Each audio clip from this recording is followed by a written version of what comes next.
Je suis ravie de vous retrouver pour vous proposer à l'écoute un extrait du premier chapitre du tome 1 de la saga Réincarnation, dont l'auteur est Abiliscal.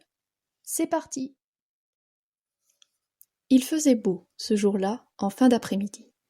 Les cours étaient enfin terminés, et chacun se préparait à rentrer chez soi. Kira actionna le code, ferma son casier, puis se décida à quitter l'établissement. Les autres étudiants s'apprêtaient eux aussi à sortir et préparer leurs affaires. Ils allaient réviser pour leurs examens, ou tout simplement se détendre, après une rude journée alliant contrôle et absence injustifiée des professeurs. Une journée qui n'avait pas non plus été extra pour Kira. Entre les cours d'informatique avec ses logiciels incompréhensibles, les devoirs sur table ou encore ces longs moments d'absence et de réflexion qu'elle traversait, il ne lui en fallait pas moins pour se poser toutes sortes de questions sur son entourage.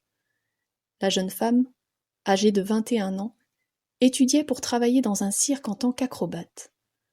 Sa mère était actrice et son père préparait lui-même les pizzas choisies par ses clients. Le pizzaiolo de la famille, comme elle aimait à l'appeler. Ce jeudi-là, la nature semblait être en état d'alerte, ce qui inquiéta Kira. Les murmures du vent, les bruits des animaux, elle éprouvait une sensation étrange. Et cette étudiante, Sarah, l'intriguait beaucoup, elle aussi. Elle semblait toujours présente au mauvais endroit, au mauvais moment. Kira prit ses affaires et, le sac sur l'épaule, quitta enfin l'établissement après avoir arpenté son interminable cours. Sa longue jupe traînait et ses pans volaient par derrière. Elle avait mis son gros pull mauve et un bonnet orange que le vent se chargea soudain d'emporter au loin. Elle courut alors sur quelques mètres pour le rattraper et observa les alentours, effarée par ce brusque changement de temps.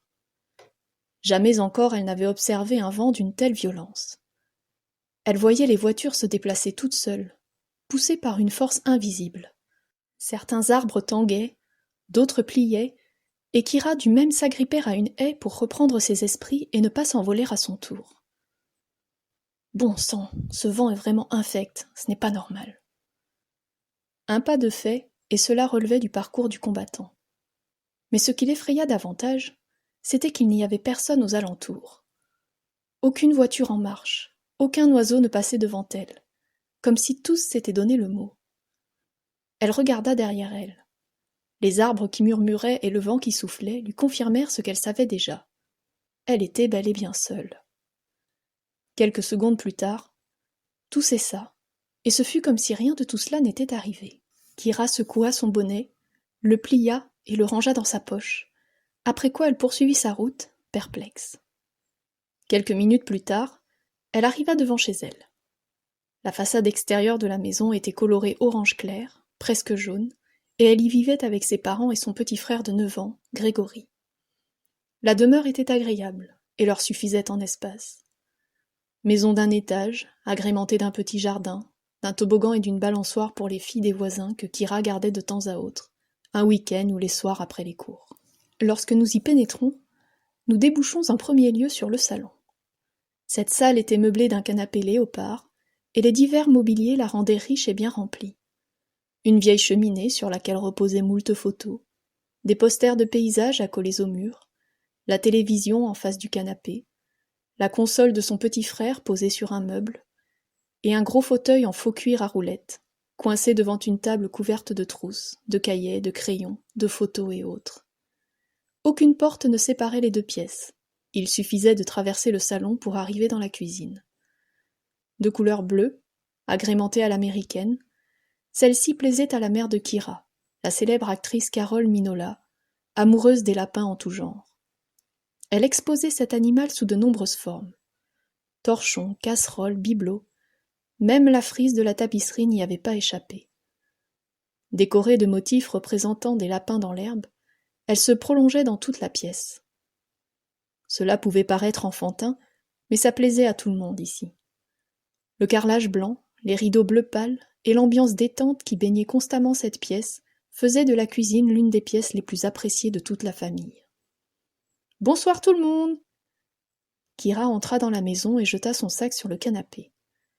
Grégory ne quitta pas sa console pour l'embrasser, mais la salua rapidement de la main, sans lâcher des yeux l'écran télé.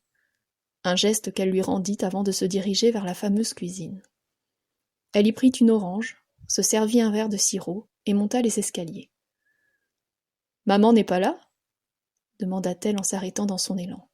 « Non, elle est partie il y a environ 10 minutes faire les courses. »« Et on mange quoi ce soir ?»« Gratin dauphinois. »« Oh !» soupira l'étudiante avant de se rendre dans sa chambre. Bien sûr qu'elle aimait ce plat, comme n'importe quel jeune d'ailleurs. C'était même l'un de ses préférés. Mais pour une fois, elle aurait voulu rompre la banalité. La banalité. Banalité des cours, des journées qui se suivaient et se ressemblaient. Pour une fois, un plat atypique aurait été le bienvenu.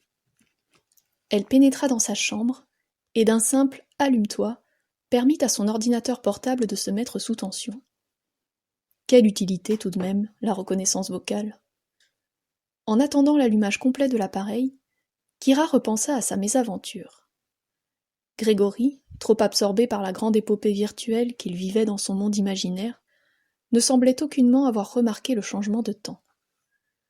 Une voiture, poussée à une telle vitesse contre sa volonté, ne pouvait que faire retentir un vacarme épouvantable.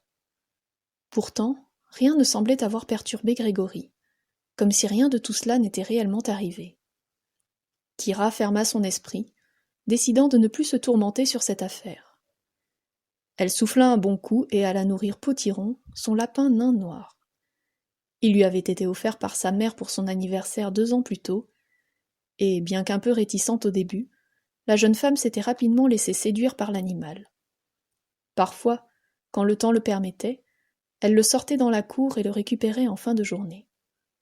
Sa mère n'avait pas réfléchi bien longtemps avant de se décider à lui offrir Potiron, car depuis son plus jeune âge, sa fille avait montré une certaine indépendance, une certaine liberté. Dès 6 ans, à l'âge où d'ordinaire on court jouer avec les autres, quand on ne colle pas constamment au jupon de ses parents, Kira s'isolait, loin, à l'abri de tous ces cris et rires qui l'étouffaient. Elle n'était pourtant pas du genre timide, non.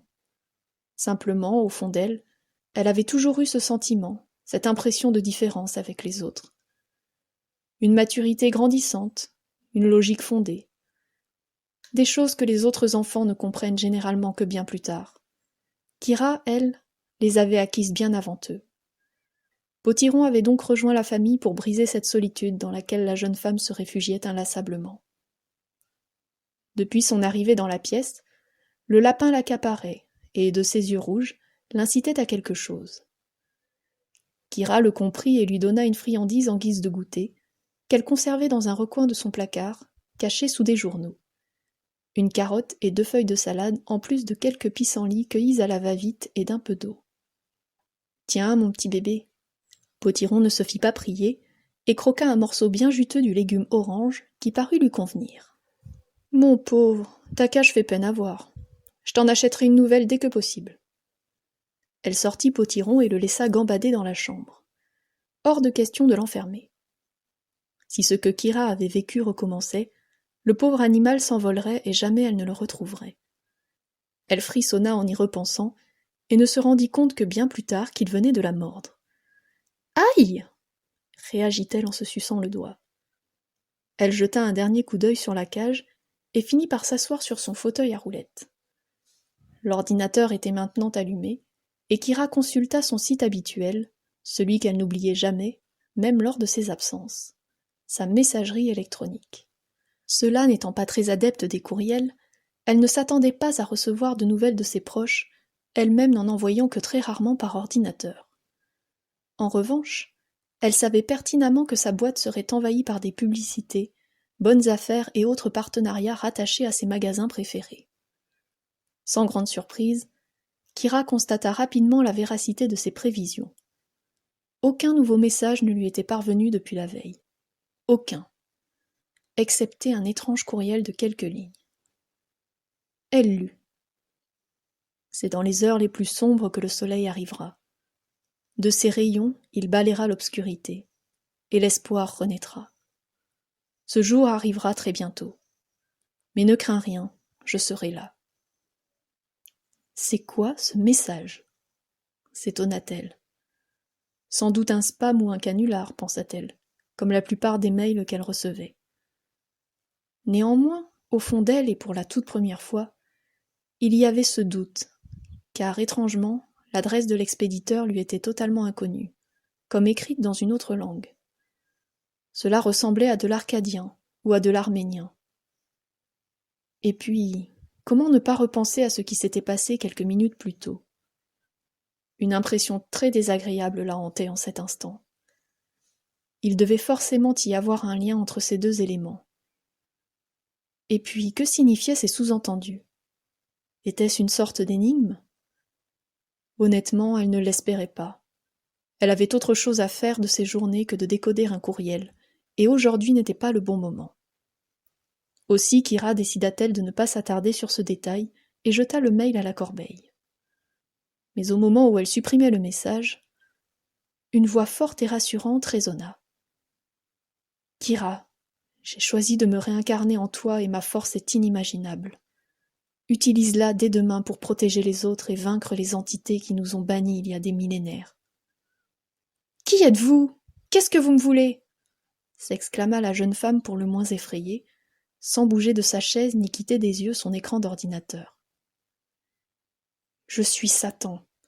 Je contrôle le feu et tu invoqueras mon pouvoir lorsque tu nourriras une haine incontrôlable pour tes ennemis. »« Satan est maléfique, que je sache, » reprit Kira en l'affrontant sans connaître le visage de celui à qui elle s'adressait.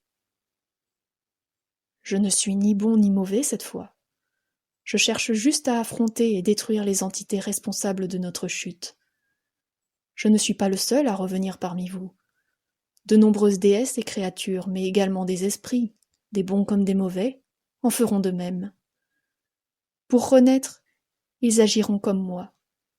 Ils choisiront une personne qui leur ressemble. Toi, tu es exactement celle que je recherchais. Jeune, sérieuse, douée en sport, mais surtout franche à un point qui en deviendrait presque effrayant et qui me plaît plus que tout. « Qui sont ces entités malfaisantes ?» demanda l'étudiante, passant outre les dernières explications de son invité. « Ce sont d'anciennes créatures des peuples perdus, des âmes libres qui apparaissent dans ce monde pour retrouver une place qu'elles n'ont pas pu avoir en leur temps. Maintenant, assez discuté, passons aux choses sérieuses. » À ce moment, la jeune femme se rendit compte que la voix provenait du fond de sa chambre, à l'endroit même où Potiron se trouvait. Était-ce possible ? Satan pouvait-il réellement vivre dans ce corps si petit ? « Pourquoi parlez-vous à travers mon lapin ?» interrogea-t-elle en prenant l'animal dans ses bras, comme pour le protéger de cet être invisible. « Sa couleur et sa petite taille me correspondent parfaitement, mais très bientôt je ferai partie intégrante de toi. Je n'aurai donc plus besoin de me réfugier dans le corps de ce lapin. »« Quand ? Comment ? Pourquoi vous réfugier en moi ? » ?»« Arrête là avec tes questions, tu veux ?» vociféra-t-il en élevant la voix. « Le message que tu as supprimé n'était pas une annonce ordinaire. Comme tu l'as si bien deviné, il s'agit d'une énigme. Mais l'heure n'est pas aux révélations. Tu comprendras tout en temps voulu. Sache tout de même que le combat commence bien demain. Je sens qu'une entité viendra. Alors sois en forme, et attends-toi à devoir le battre. »« Me battre ?» répéta Kira anxieuse et surprise, sans pour autant en obtenir la réponse. « Je crois que tu n'as pas tout compris. Je ne reçois d'ordre de personne. Et ce n'est surtout pas un être invisible qui va me dicter ce que je dois faire. Je coopérerai en temps et en heure, si le besoin s'en fait ressentir. » Nous voici au bout de cet extrait qui, je l'espère, vous a plu. Pour en savoir plus à propos de la saga dont il est tiré, rendez-vous dans la description de cette vidéo. À bientôt!